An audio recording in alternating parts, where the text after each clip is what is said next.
Good morning and welcome to Rose Red Homestead. Today we're going to clear out our refrigerator of the last of our Christmas ingredients, and that is cranberries. I had a half a package of cranberries left, which is about 2 cups.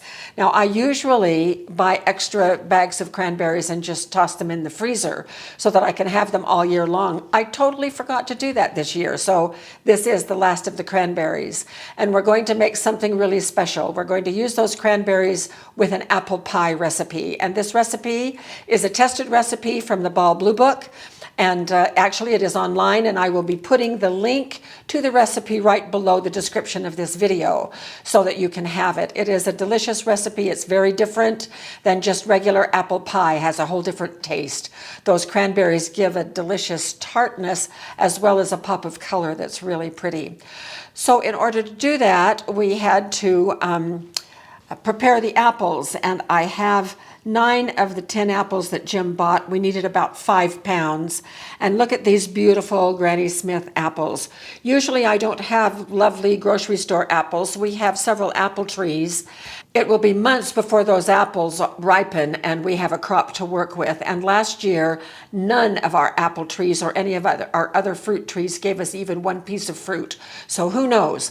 In any case, this recipe is supposed to make 3 quarts. I have 4 jars ready just in case, and we're going to do the last of these apples. If you don't have one of these gadgets, you may want to look into those. I will put the link to this down below as well. This is an apple corer peeler. It does all of those things. It slices it, it takes the core out, and it peels it. Or you can take this away and it won't peel it. Or you can take this down and it won't slice it. So any way you look at it, this is a great little machine. Now mine is on its last legs. This is about the last one. This is about the 3rd one I have had. I wear them out. So I'm going to put this aside so that I can get this apple in here, and you just line up the stem or where the core is with this hole, and then you shove it on these hooks. Now this particular pin is, when I put the apple on, it's backing out. So because it's getting old, so I use this knife and just put that right there so that I can hold that in place. But first I'm going to line this up. Now when I get ready to shove this on, I put this knife here to hold that pin in place so it doesn't pop out, and then release the peeler, and we are ready to go.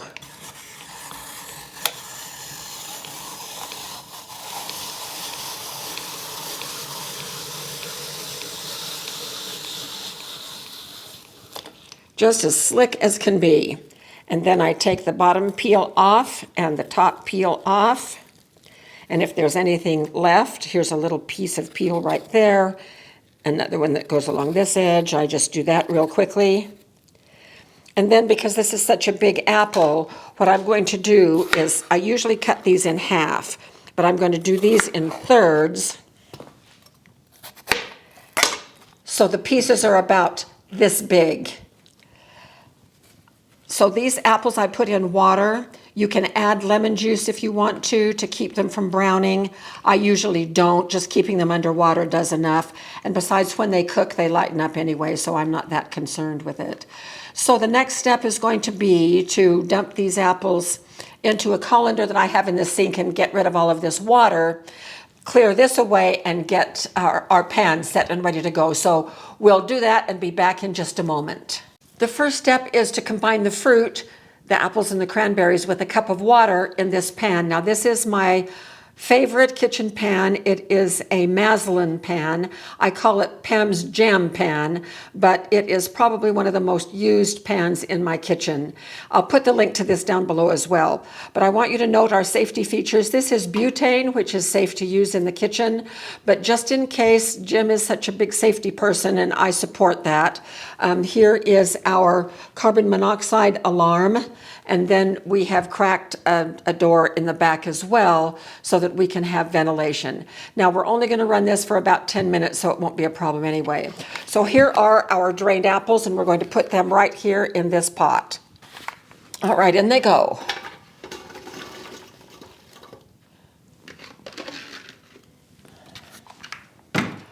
One reason I really like this pan is that it has on this side right here a measuring metric so that I know about what the volume is of the ingredients. And here's our 2 cups. This is actually about 2.5 cups of cranberries, but I'm not going to waste any cranberries. That's the last of them. And then we have a cup of water. And I'm going to turn this on. And the instructions say to stir constantly while this comes to a boil. And it needs to boil, actually it'll steam, until the apples are tender, which is about 10 minutes. So we will be back when those apples are tender. So we are ready. This has been slowly simmering on a low heat for 10 minutes. The apples are soft. And so now what it says is to remove to a different bowl. Now, the recipe is not clear. Later on, it wants us to add any of the juice that has accumulated, but I don't know whether we were supposed to save the juice from the boiling or not. So, I have captured it in this bowl. It's not a lot, so we'll see. All right, I'm going to set this aside for just a minute. And then in this pan, we are to add sugar, clear gel, orange zest, and spices. Okay, so here is our sugar. I've pre-measured the sugar. It's 2.5 cups, and the fire is off at this point. 2.5 cups. Here are the spices, and those spices include 1/8 teaspoon of cloves, ground cloves, 1/2 teaspoon each of nutmeg and ginger, and 1 teaspoon of cinnamon. And then here is the zest from 1 orange. All right, now we just combine those.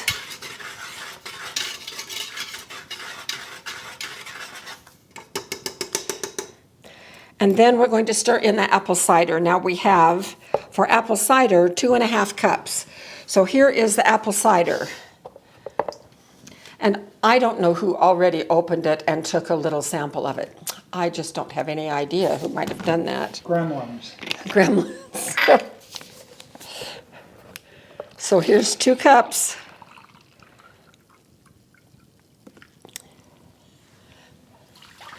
Clear gel. I forgot the clear gel. I need to put the clear gel in real quick before I put that last 1/2 cup in. So the clear gel is 2/3 of a cup, and I'm getting that right here. This is the clear gel that is a derivative of cornstarch, but it is especially made for canning, but only certain things. Pie filling is one of those things that we can use clear gel as a thickening agent for. So we've got that in, and now for the other 1/2 cup of the, stir that in too. It would have been better to have mixed that with the sugar, but it will be fine. And here's the last 1/2 cup of the apple cider. Okay, so we have all this done. And so the next thing that we do is that we bring this to a boil over medium heat.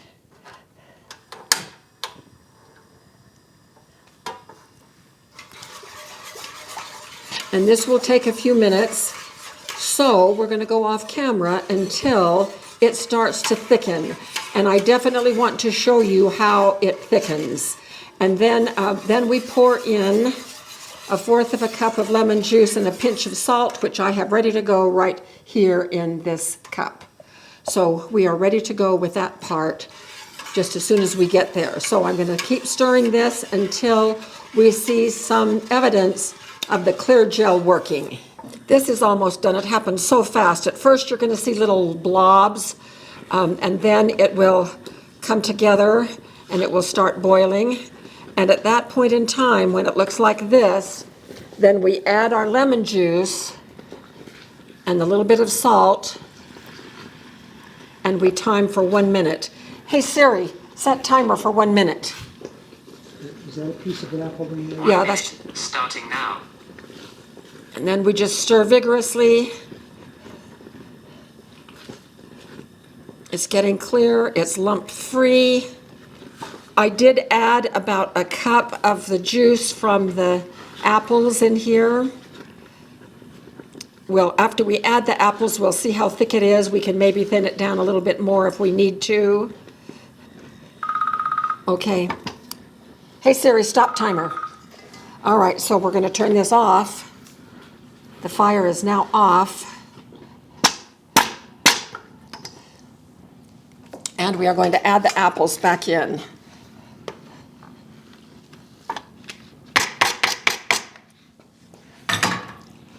And then we fold the apples into this filling.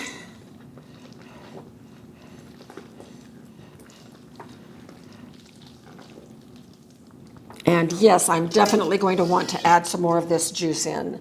So I'm just going to put a little bit more in like that.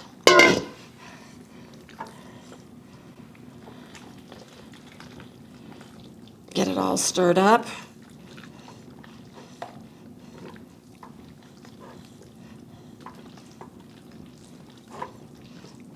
And even a little bit more.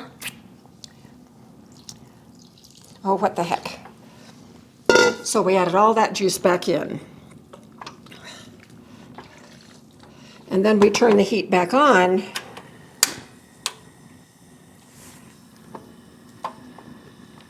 And bring it up to a boil again. All right, these apples are plenty hot. So I am going to turn this off. This is beautiful filling. And so we're going to put it in the jars, and we're going to leave 1 inch headspace.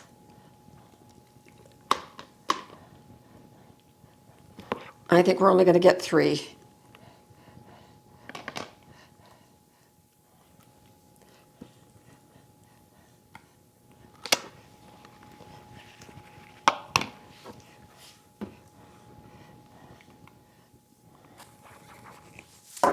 All right, we have this much left. It is not a full quart.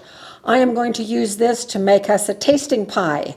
So we'll do that. We won't can this. It's done. It's as done as these are going to be after they're canned. So we'll make a small pie and we'll see how this tastes. So I'm going to set this aside for now. And we're going to do the usual thing, which is to check for air bubbles. Very hot.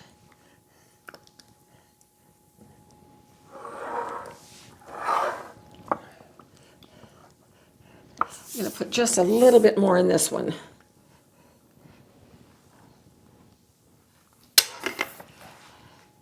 Yeah, that's better. Then with a damp paper towel, and I'm only using water on this paper towel because there was no oil to have to contend with to interfere with a good seal.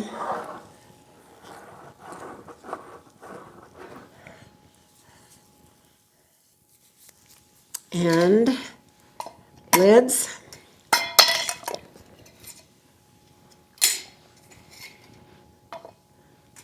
Rings finger tight.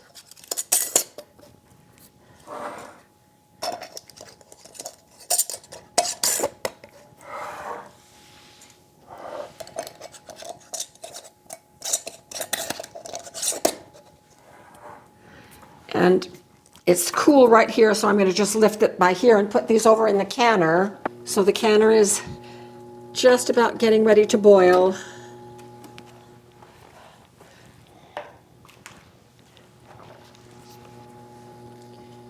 All right, so here are all 3 of them.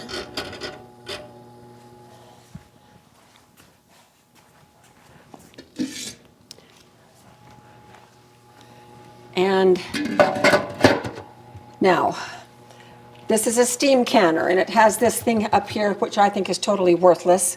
Doesn't do me any good at all, because it doesn't work the way it's supposed to for my elevation. So I just use it for a handle. What I do know is, though, to watch for a steam, once it gets boiling, it still needs time for that steam to get all of the air out of there, so the whole pot is just steam and no air on the inside, and it will start putting steam out, and this will get all drippy back here with the steam coming out. Once that happens, Once we've exited all of the air and the steam is coming out, I'll wait about 5 minutes to be sure all the air is out, and then I will start the timer. Here's something that is pretty important. These instructions say to process for 25 minutes, adjusting for altitude. Whenever a recipe says adjusting for altitude, that means if you live above 1,000 feet, you need to add more time. And so it's pretty standard. It is easy to remember, but you can just jot this down if you want to. Between 1,000 and 3,000 feet of elevation, you add 5 minutes. So that would be process it for 30 minutes. For 3,000 to 5,000, you add 10 minutes. That's us. So we're going to be adding 10 minutes, so we'll be processing this for 35 minutes once it comes up ready for us to begin the processing. And then from 5,000 to 6,000, you add another 5 minutes, which is 15 minutes. And there is nothing given for above 6,000 feet. So if you live above 6,000 feet, that means that it's not safe to do it. So just adding more time isn't the way to do it. So we will be back when these are ready to come out, and we'll show you the results. Meanwhile, I'm going to put together a little pie for us so that we can see what this tastes like. Our timer is just about to go off, but before it does, I'd like for Jim to come over and take a shot down inside the canner so you can see what a steam canner actually looks like. And here's the steam coming up, and here's all the liquid on the back, so we know it's good. Oh, there went the timer. Okay, so now it's off, and we're going to let it sit for about 5 minutes. We will take them out and move them over to the rack, and then we'll bring you back. So here's the last one. These are spectacularly beautiful. And just from a few little tastes of the leftovers over in the pan of this pie filling, it is amazing. I'm so thrilled with it. If it tastes the way I think it's going to after, we have 3 little mini pies in the oven right now, and they will be done in about 25 minutes. So we'll bring you back when the pies are out and we'll do a taste. Now, just as a reminder, we have a series of classes free online as part of our channel. One of those classes, the first one we ever did, was apple pie from scratch. And then we have this whole list, and it is a playlist on our channel. And in that class, you can learn our strategies and secrets and hints about how we make pies, including the wonderful crust recipe that is practically a no-fail crust recipe that I have used for years and years. So you might want to check out those classes. So here these are, and we're going to let these cool for the rest of the day before we move them out into our food storage. And we will be back in just a little bit with tastes of our pies.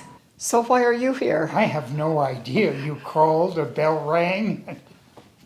And what do you expect to accomplish? I have no idea. You didn't hear the word pie or anything like that? Oh, pie. Pie. Oh, yes, that's right. Is that So we have 3.14127885? not that mathematical pie. Darn. So here are these 3 little mini pies that I've just taken out of the oven about a half an hour ago. And they're just as cute as can be, except they all spilled over their edges just a little bit. But I think we're ready to taste test them. Is that why you're here? Of course. You called pie. Okay, so let's just dig into this one.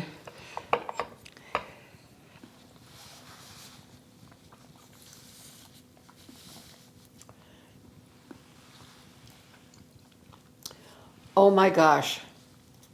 Really gives a zing It is, with the cranberries. doesn't that, I mean, the cranberries just really, Change the flavor of an apple pie. and I can taste the orange zest too, which Yes. adds. It's fantastic. This is my new Christmas pie. Oh, that sounds like a great idea. That ought to work. These won't last till Christmas, so I'll have to make some more. Well, cranberries are available from when? Thanksgiving through Christmas? Uh-oh. Oh, that's too bad. Put it on bread? No, I'll put it in the fridge. I don't, Well, obviously. Well, darn it. Yeah, that happens. This one is not sealed. So it's going to go in the fridge, and I guess I'll have to make a pie in the next couple of days. Probably so. So, well, So you better put it in the fridge now. it's too hot. Oh, still? Oh, Yeah, it's okay. still hot. So I'm going to let it cool, and then I'll put it in the fridge. Okay. So what, you like this pie? Yes. Well, I think that this is a really wonderful pie. I sprinkled the top with a little bit of turbinado sugar, which is sugar in the raw, and it just gives a really nice little sweet crunch to the top crust. So I think this is truly successful, and I'm really looking forward to next holiday season when we can introduce this new pie to our family. So I'm really glad that you like the pie. Yes, I do very much. So thank you so much for being with us, and we'll see you very soon for more videos. Take care. We'll see you next time.